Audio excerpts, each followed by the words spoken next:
yeah, maybe Dia, do you want to start us off? Absolutely. I'm Dia Abdo. I'm a Guildford professor in the English department and the director of Every Campus a Refuge. And I'm the director of the Center for North Carolinians at UNCG. And I love everybody on this call. And Riri is like family. So good to see your face, Riri. Kian, you want to go next?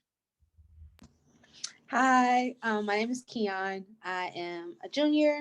I study, sorry, I major in forensic biology. I'm from Greensboro, North Carolina. Allison? Hey everyone, my name is Allison. My pronouns are she, her, hers. I'm a fourth year student, community and justice studies major, Quaker studies minor, and I'm from like the Triangle area. And then Jahang.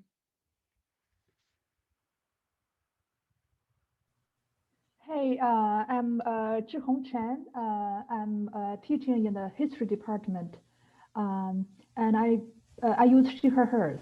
And I apologize for eating. I've been very hungry, so. That's totally fine. No apologies necessary.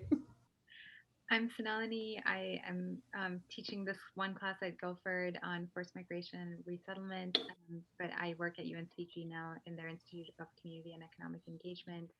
And I'm so glad that Riri was able to join us. Riri and I had the pleasure of traveling with Riri about 2 years ago now to a UN conference on refugeeism, which Dia was also at, and I got a chance to get to know her better there. And I was really interested in having kind of a student panel, and so. Riri will join us today, and she might also join us next Tuesday, where we'll have another group of students who are working with they're a group of PPS scholars that are working on mental health in the Triad area, and so they're going to talk to us about some of the research that they're doing, and they're collaborating with ECAR on that research. Um, Riri was born a refugee and she was in Thailand and came to the U.S. as a child when she was 8 years old. She is a community and justice studies major and also a minor in forced migration and resettlement. She is also working part time at a nonprofit in Chapel Hill called Transplanting Traditions, which she's going to talk a little bit more about in her presentation. And sloth is her favorite spirit animal. I thought that was really funny, so I'm going to share that all with you. So yeah, I'm gonna have Riri speak for about 20 to 25 minutes, and then there'll be some time for question and discussion. So yeah, Riri, take it away. Yeah, thank you, Sonali. So yes, my name is Riri. I go by Riri, but my given name is Chariri. In my culture, and in like where I came from, a lot of the Karen people were named. Our named has meanings. So Riri doesn't have any meaning, but Chariri has a meaning. Cha means star, and Riri means like the star is circling around. So I actually growing up all the way until I left the camp in Thailand. I go by my given name at birth, Chairiri. Until I came to the United States, the first sound of my name is Cha, and that's like my first name, and Riri becomes my middle name. And all of a sudden, I have Wei. I don't know how we got the last name Wei, so it's a yeah. So just a little story background on my name. But yes, our name does have meaning. So like in our culture, we just don't get named randomly. Um, So I was born in the refugee camp in 1998, just a year shortly after Tam Hin Refugee Camp was founded on the border of Thailand and Burma. There are other more established, already established refugee camps up on the northern side of Thailand, up closer to Burma. Tam Hin Refugee at that time was still fairly new, and yeah, I was born there and I grew up there until I was 8.5 years old. My family, my mom originally, she started the refugee resettlement process actually a little bit back, and we were actually assigned to go to Australia. But then something had happened and I didn't understand what happened. I was young. But then my dad at the same time, he didn't want to come to the United States. He has so much like, ties to the land and like, from the bottom of his heart. So having to relocate to a new country didn't make sense to him. But my mom in the end convinced him. Some at the end though, I think she gave him an ultimatum. You either go with us to Thailand or you stay here without your children. I'm leaving without you. And the kids. So yeah, with the we were settled to the United States in 2006, I think around September. Yeah. Um, we did have a little bit of school back then. Like our education system wasn't that great, but honestly, I think our math subject was better than the United States. Um, I learned how to do my timetables and other division, whatever, and learn how to read the clock and everything. Just 2 months after I started second grade in Thailand, and when I came here, I was in second grade. I was like, what? These kids don't know their clock? They don't know how to read this? I was like, oh no. So during math class, I get really bored, but then English wise, it's another story. Um, Life in the camp wasn't that easy. Everything from our clothing to our food, um, to the structure, like materials for our house, were all donations from NGOs. Um, and for us to be able to like, get like luxury items, but they're still part of our needs, or like that's like, if we want to buy like a brand new jean, those are like luxuries item that my parents would work for. Growing up, my dad, I remember he was also barely around only because in the camp, when you try to go look for a job, there's no job in the camp at all. And if you try to leave the camp, you have to sneak out before sunrise. And if you try to come back after work, you have to come after sunset. Yeah. Um, so sometime like my dad would be done for work, but then he'll wait until the sun goes down so that like when they come back, they wouldn't get caught by like, Thai guards. And if you do get caught, you will be taken to jail immediately, and you will not be bailed, and you can't leave until you have the money right away to bail out, to get bailed out. So and I never really understand why I was in a refugee camp, or like why our house was this and this and that, why we have a tarp instead of like a nice roof, as our roof, why our house is made out of bamboo, um until my aunts and uncle, they came from Burma as well, and they didn't get the refugee status. Thailand has paused that, I think, in the early 2000, and they came like just a year or two after. So my rest of my other family members are undocumented in Thailand, and they work on the DL. That's when, like, they were older, so they could find a job here and there, and they'll be eating these good food, or like, we think it's good food, but here in the US, I'm like, oh, those are like now snacks. Um, and I always wonder, why does he get to eat or she gets to eat this, but I can't? And then that's when I started to realize that, like, am I poor or that kind of thing? Yeah. So it was like actually a little early on, like 7 years old, when I started questioning what was happening around me. But then at the same time, when I heard we were going to the America, we're like, ooh, we're going to America. Until we came to the yeah, I was so excited. I was ready to leave. We were the first group to be resettled from Thailand, especially folks from Burma around the early 2000. No, 2006, 2007. There's a huge group of like refugees that from Thailand, especially the Korean population, that the United States resettled to the US. Um, So then when we resettle, it was a long process. We actually started since I was in first grade, and we didn't so it was like a year later then we were able to leave. But then now the resettlement process got so much faster. People they vetted folks so fast, and we're like, wow, we could have left Thailand in 2005, but yeah. It was a long wait. not knowing, my parents, especially my parents, not knowing when this is gonna be, and we just kept waiting. And my dad constantly like going about, oh, is he ever gonna see his parents again? Same thing with my mom. Um, when we were settled, we went through a lot of stuff. For the first time in my life, my mom just kept records of our birthday and stuff. I didn't know my birthday date, the date, like it was March 13th, 1998, when we had to go through like an interview. An 8-year-old who was never like told this is your birthday, and they asked you, what's your name? I froze. Or like, when's your birthday? I froze. I'm like, I don't know. Never have I ever interacted with another person who is Korean in my life. So seeing like these people, I'm like, I don't want to talk to you, or I don't know my birthday at all. I don't know how to respond to you.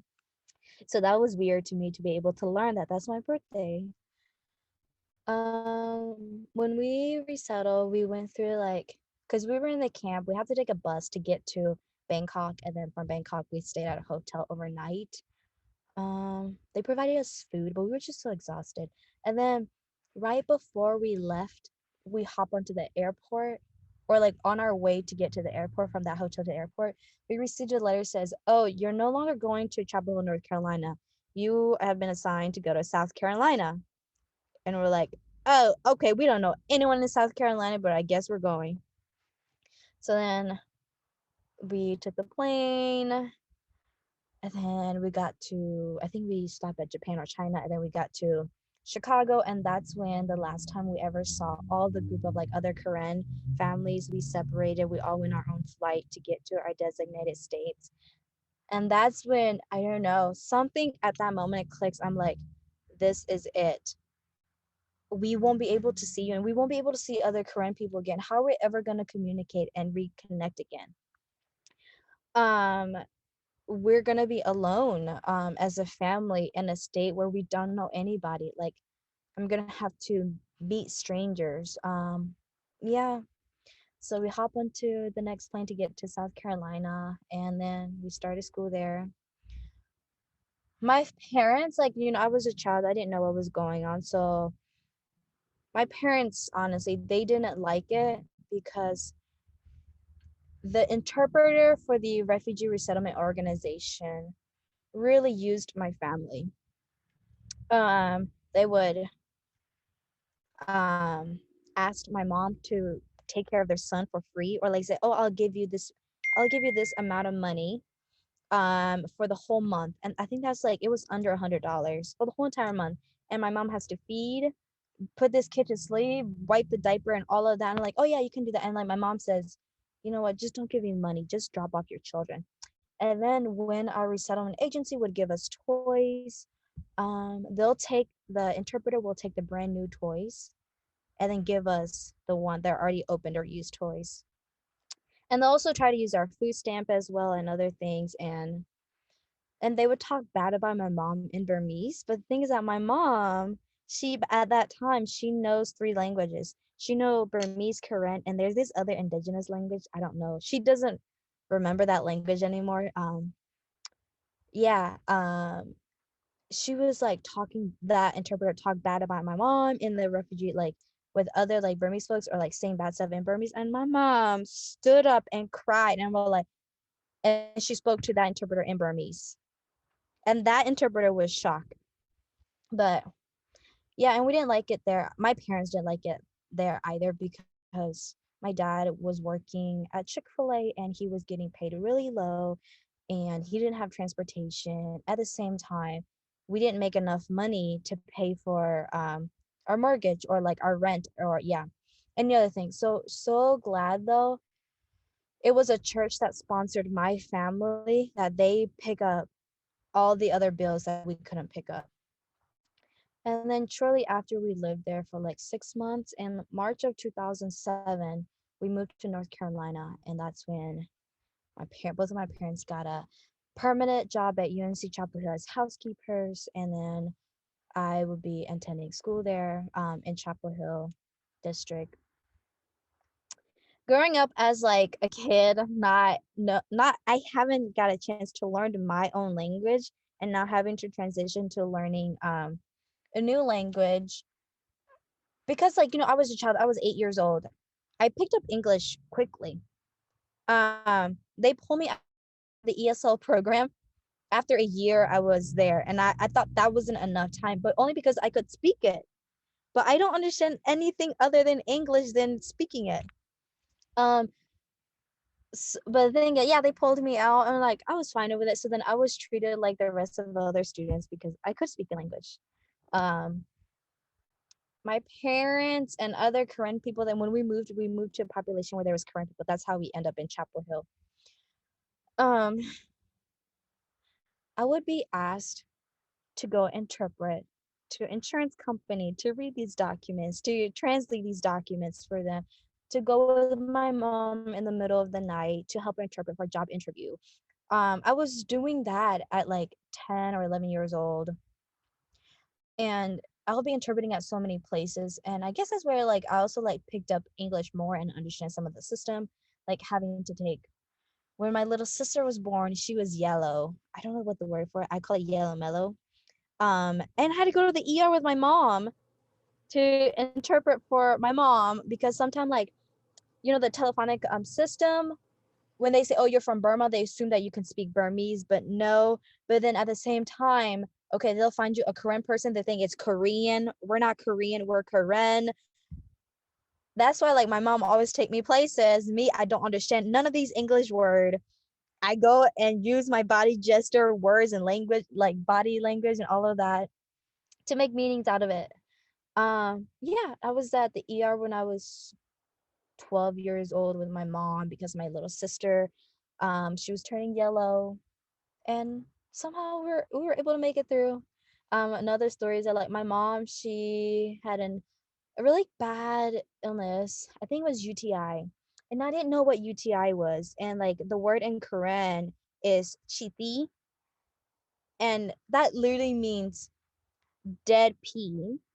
But like I didn't know like the terminology for it, and it was really hard. My mom was in pain, and it was really hard back then for them to find interpreters, or to even request interpreters. Now the UNC system has gotten better with getting interpreters. So that was most of like my childhood in terms of like being the family interpreters and everything else. Um, so then at the same time, school was really challenging. I was more of like I was kind of like the role model at the same time. A lot of things were projected on me, like, oh, I'm supposed to go to college. So like I took a lot of honors and like AP courses, which in the end, not because my parents pressured me, but at the same time, the school and the education system in general pressure you like, oh, if you take this, it'll look good on this. So and I never really mentally took into effect of like how damaging that could affect me. So then I went to college, and a lot of time everything that I've been through, I never really like took notice or was taught to look after my mental well-being, and that's something I'll talk about it shortly. I got into like an episode of like depression throughout my life that I didn't know, to the point where like sometimes like these were effects that like I didn't know was happening to me at the same time while I was doing other things, where now I'm just starting to really prioritize my mental health, and especially like came to the United States as a refugee kid. Trauma happens, and then later in life memories or events comes up unexpectedly at the time when I don't want those to come up. So I have to learn that as part of like as a childhood refugee, that this stuff is going to happen, to learn more about that. So it's really about a little bit about my advocacy work. I was an intern for eCar for a little bit, and I volunteered for eCar, and I volunteered at Glen Haven. My really special site. Can we for one moment, please?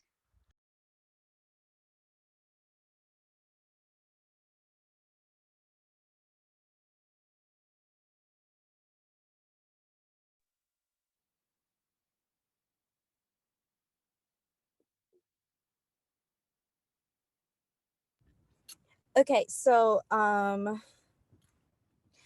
just the whole resettlement process, it can be like very painful. Um and understanding what refugee family needs versus like what we think they need. And Bonner in some way really helped me to dive in a little more into that and e-car gives me another, like, the idea of like radical hospitality.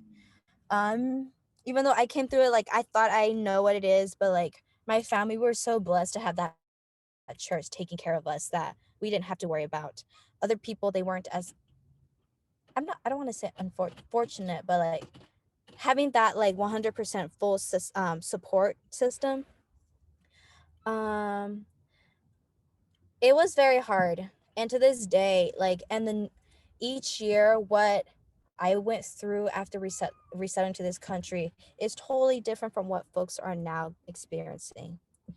So that's something, it's always changing, and I wish I had something to say, oh, this is the manual for now, or what we can do.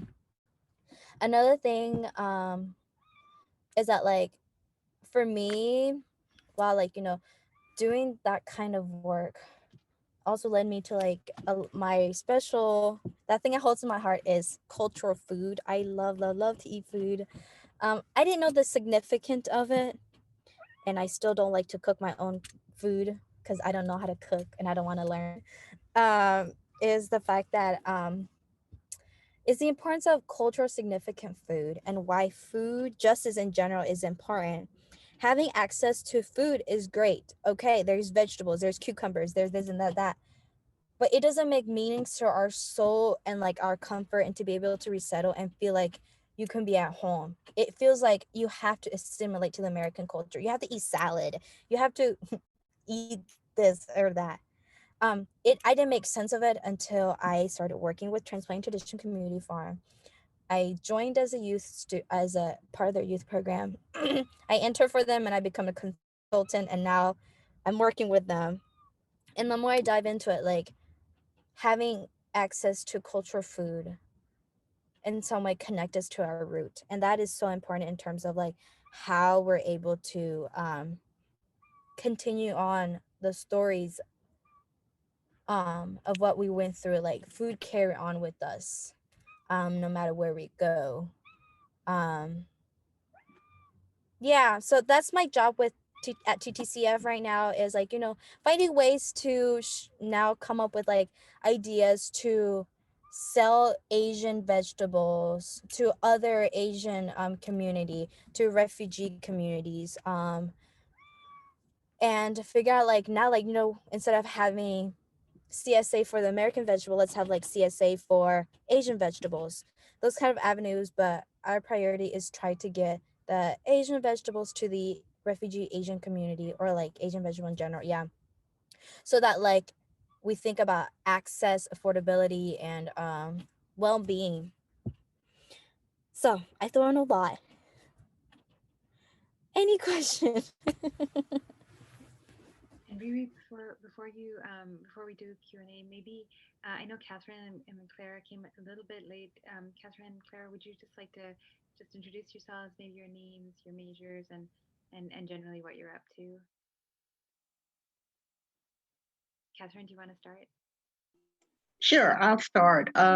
My name is Catherine. I am a public health graduate of Guilford. I know Riri from being on student government, so I know Riri, and I'm just taking the class to enjoy it and really get some better knowledge of what this is about, of course. So, Thanks, Catherine. And Clara, I know you had your PSAT ran over a little bit, so but welcome. I'm glad you were able to join us.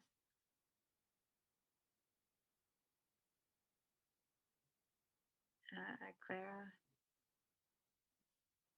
Hmm. Hi, I'm Clara. I'm at the early college.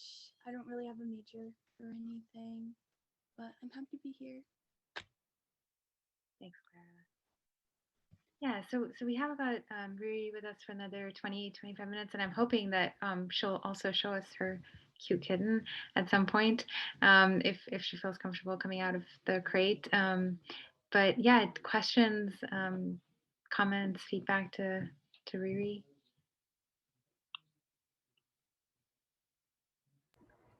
I just want to say, like, thank you so much for sharing. I really appreciate you coming to the class today. And then I had like a clarifying question about the nonprofit that you're working with right now. I didn't catch the name, but I wanted to write it down for my notes.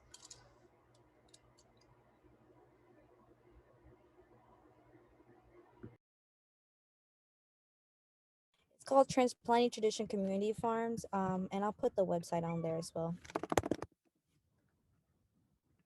Thank you. Hmm.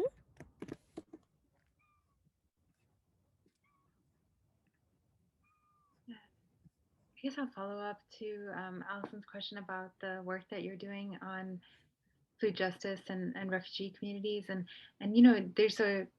there's one of the interesting things that I find about your work is that in the US there's this big kind of local food movement, and it sounds like in some of your work you're kind of um, maybe subverting or challenging like what counts as local food, right? And so I wonder if you could talk a little bit about how that work that you're doing with transplanting traditions has been received in the community as furthering like food justice initiatives, particularly around local food, or if you see these things as kind of separate.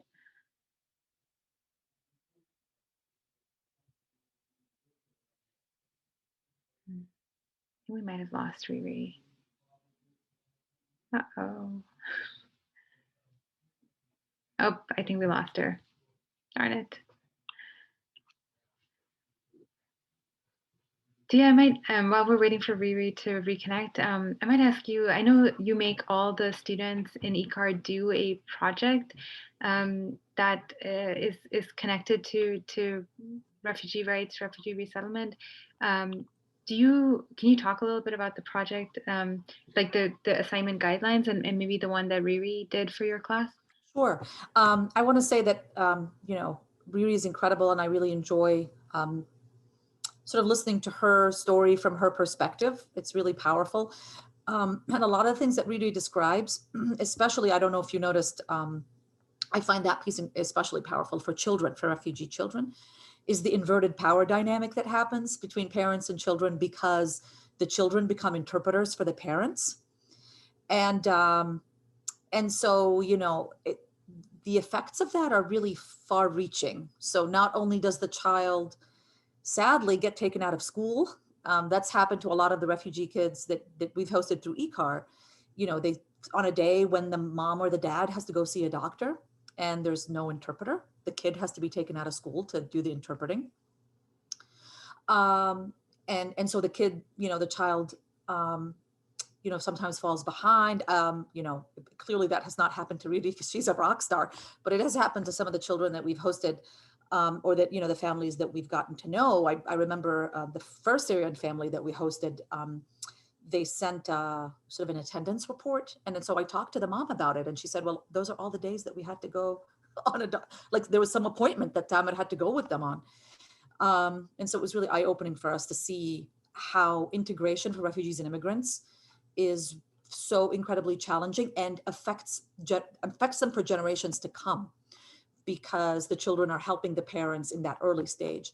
So sometimes they can fall behind, but also problematically for refugee and immigrant parents who come from cultures where usually the parent holds all the knowledge and makes all the decisions, inverting that dynamic of having the child interpret and be kind of the authority in the room. Like they're the one who has the information. They're the one who can deliver that information, is actually quite damaging to parent-child relationships and can be very painful, because the father or the mother is now experiencing themselves as, for the first time, not able to support their child, that their child, who might be 10 or 11, is supporting them. So it's culturally painful, and a sort of a cultural, I think, trauma. And I just wanted to point that out. So one of the things that we did for eCard when students took the eCard class was that they had to pick a project that did two things. It aligned with their passions, their interests, their skills, their discipline at Guilford College, but also it aligned with the stated needs of the community, right? So they had to do research on what the community actually needs, rather than sort of reinventing, oh, I want to do X, Y, or Z because I think it's cool. Well, did you see that the community isn't actually already doing that? So, they had to do research to figure out what is it that the community actually needs, which means talking to the service providers, talking to the hosted families, and then creating a project that sort of fills that need, speaks to that need, and also aligns with their disciplinary interests. And so Riri's project was really interesting. It focused on childcare and supporting parents. Riri has an interest in education, obviously, and children and tutoring. And so she created like children's night out so that parents would have time. And it was such a simple, basic, but needed activity, like having movie nights on campus with, activities and things like that for the kids where the parents had 3 or 4 hours off, was incredible. And so she did that, like several events geared towards sort of stimulating the children, but also giving parents some much needed respite. Yeah, did she ever show Chicken Little or Little Chicken? Did Kavya come to that? I think she We might have. invited all the brown kids. Yeah. No, I appreciate that it was Yeah. open to Guilford families too. Hmm. Yeah. No, that's great. Yeah, I just texted Riri. I think she's still having some trouble connecting, but hopefully she'll be able to join in a minute. Yeah, anything else from Ruri's presentation that you just kind of want to reflect on as a group? Can I say something? When Dia was just talking about how, and I know coming from New York City, we see a lot of times when we go to the hospitals, emergency rooms, we see children interpreting for their parents, and I never realized how much the dynamics have changed in different cultures where mom and dad is the ultimate, and the children are kind of children, and so then you realize even in the interpretation, especially if it's something a complicated medical issue, even then the children have trouble. And so you there's a missed opportunity because the parents can't understand what's being told them because the children don't have enough skill, upper skills to interpret what's really going on medically. So there's an option. There's some situations there that's very important to understand, that we don't even realize it just as being able to speak English. We don't even pay any attention until you see that and you're like, oh my gosh, oh my gosh, that's a serious problem there. Um, and you want to reach out and help, and it's like, well, you can't because you can't communicate with them. And you see the frustration in the parents as well as the doctors and the physicians, nurses. It's just a big, even when they get an interpreter, and like she said, there's so many different dialects of one language at times that that's not even helping either.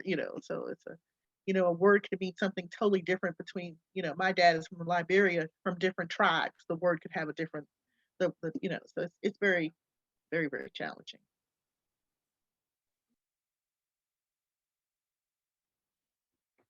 And connected to that, I was in an IAC meeting, the International Advisory Council meeting in Greensboro, and one of the women who is working with that group, she mentioned that now the city has to provide translation. Like if they're doing an event and there's a request for translation, the city has to find money to pay a translator or transcribe the event in some way. Is is that true, Dia? Has that been your experience in I don't know. I mean, there's Title VI, right? So you have to provide health and human services in accordance with Title VI, and in this case, it's language. Um, but I think some of the challenges that Riri spoke about sort of go beyond the availability of interpreters or even the funding, right? You have to be careful that you're asking for a Karen, not a Korean speaker. And that even though the person might be from Burma, they don't necessarily speak Burmese. And if they're Arabic, they don't speak, the Sudanese dialect, they might speak the Egyptian dialect. And, so there's all of that. There's the speed with which you can get interpreters. So sometimes it's not as quick as, oh, something's happening. So we had some communication with the Greensboro Police Department to talk about like 911 and things like that. It's not very easy to get someone on the phone in an emergency situation, right? Like someone's trying to communicate to you, like my child is suffocating or whatever. I need 911 can't easily say, hold on while I get language line. Tell me what language you speak. They can't speak English. Like, how do you get that? So yes, I mean, Greensboro is, as you all know, really diverse. We have over 150 languages spoken in Greensboro. We have at the CNNC an interpreter bank and another interpretation service called Language Resources, and there's language lines. So there are resources available, but sometimes organizing all of that can be challenging, and especially when it's needed sort of in the moment. And I have to run. I'm so sorry. It was so nice to see you all, and I will try and log in next week. But I forget what but I'm also on the calendar. And there's Riri. She's back. Okay. Bye. Yeah, thank you. Bye. Hi guys, so sorry, my internet dropped and No worries. I was trying to text Allison, but I was like, wait, I can't text you because my internet dropped, so it won't send the message. Oh, Oh, no worries, no worries. We're glad to have you back on the call though. Yeah, we were just talking about the points that you were raising about interpreters and um, yeah, and how that Dia mentioned that kind of inverting the power relationship a little bit. Where it's the kids who are empowering the parents as opposed to vice versa. And and was there ever any like tensions that arose because of that changed power dynamic? the tension I still experience is not because of my parents whatsoever. Is when these medical providers or like when I go and then do interpreting for my grandma, they're like, no, we have to have a certified person. Anyway, I am certified interpreter. I just don't go and tell them, oh, I'm certified. Here's my certification. But I'm also a family member. But the thing is that I remembered I was trying to fight with this nurse. Well, okay, I wasn't trying to fight, but really trying to tell her like I didn't give feedback or anything. It was like I can interpret it for my grandma because I'm also like in some way the caretaker for my grandma. I drop off and pick up her medication. I take her to appointments and I follow up with all of her other medical. Like you're not the only person I have to follow up with for other her health need. And that she didn't end up listening to me and we end up getting a telephone interpreter, and that interpreter literally misinterpreted everything. And I was like, you know what, grandma, just listen and say yes, no, yes, no. And then when we go back, I'll explain everything to you. My grandma, she was having some issue, and the doctor said one thing, but the interpreter said it the opposite. And I didn't want to stir up any more thing because sometimes like if I try to like be patient and like trying to get out of the office as soon as possible so then we can deal with it at home.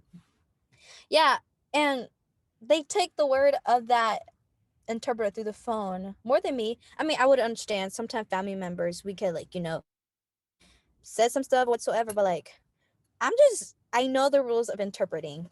I got certified. I took that course and I know. Um and yeah, sometimes like what is it called? Yeah, we can be biased and influencing our family member when we interpret for them, but not on my grandma's case. My grandma, yeah. Probably my siblings I would, but my parents and my grandma, I have to be very honest with them when I interpret and for their health case and stuff.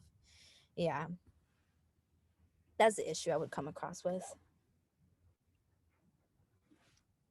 Any other questions or comments, clarifications? I have a question, Riri. So you mentioned that in South Carolina, this kind of abusive interpreter. So is the interpreter the same person as a caseworker for your family's case? Because last week's reading, we read about a caseworker for each case. Is that the same person or different? Different. The interpreter is just the interpreter, but she's Korean, but she likes to speak in Burmese. She really prides herself in like being a Burmese nationality. But yeah, yeah, we had our own caseworker, but she was just the interpreter. Yeah, but we were like because she immigrated here with a visa and everything, and we were technically their first Korean or like any refugee resettled from Burma in South Carolina. Yeah. So oh yeah, so then sorry, I forgot my point. So then the agency and the church would like filter like their message to that interpreter, and the interpreter would share it with us. Yeah.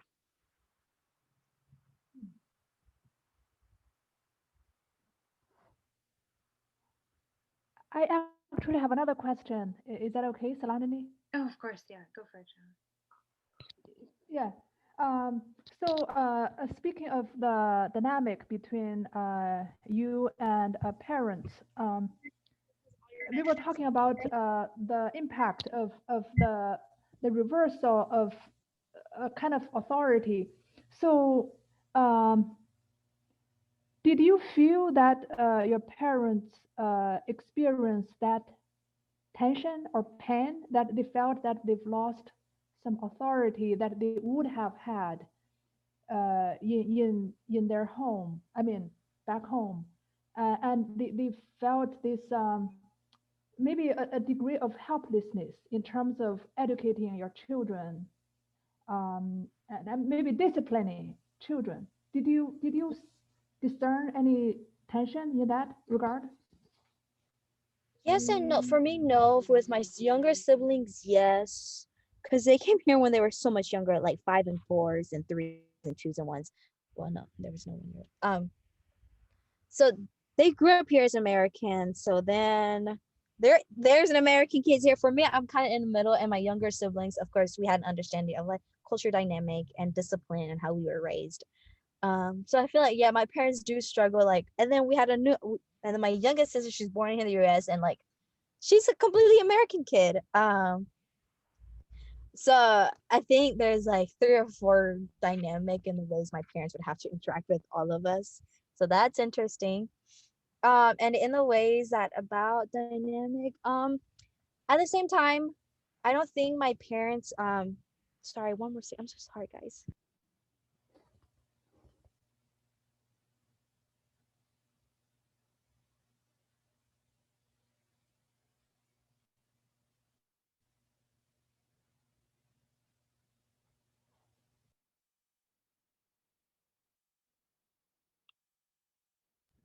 I'm really bad right now. I'm so sorry.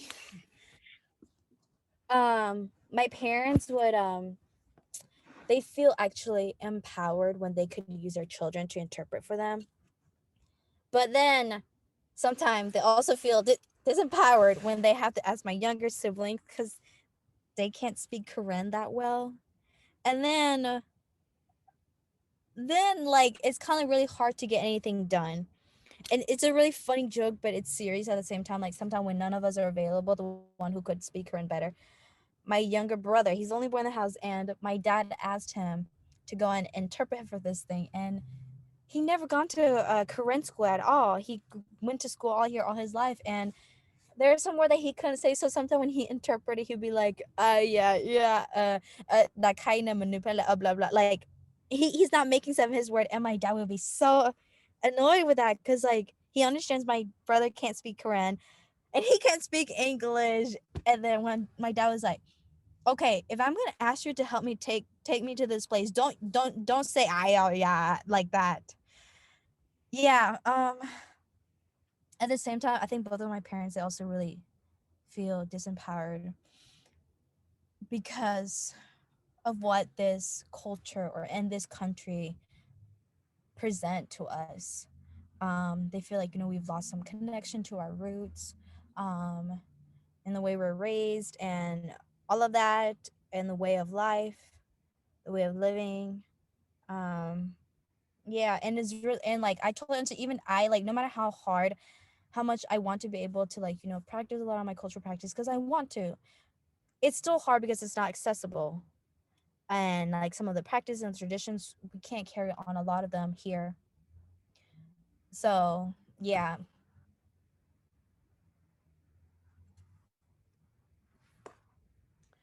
I was just gonna say, I'm happy to be in this class because it's like kind of broadens my horizon about, you know, immigrants as well as refugees, because I wasn't really informed. Like I didn't really have an understanding of like what you guys go through. So it's like really eye opening to hear like different perspectives, different stories, because I'm really learning a lot. Like it's just, I take so much for granted, and it's like you really don't realize what people actually go through. Like I hear stories, like but it's just like really real when you hear people actually go through things. So um definitely happy that you're here speaking, because definitely eye opening for me.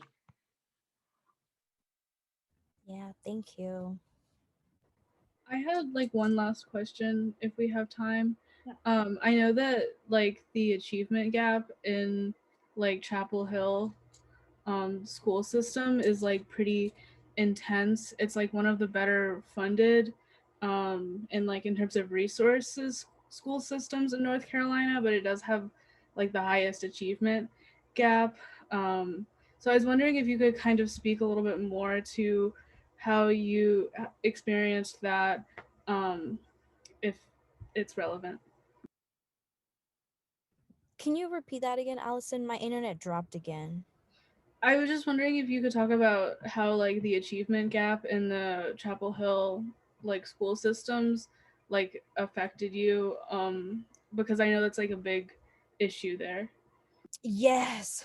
Um, it put me in the model minority cycle. That I didn't realize that it was a thing until Andrew Young taught me about this word. I'm like, I fall into that category.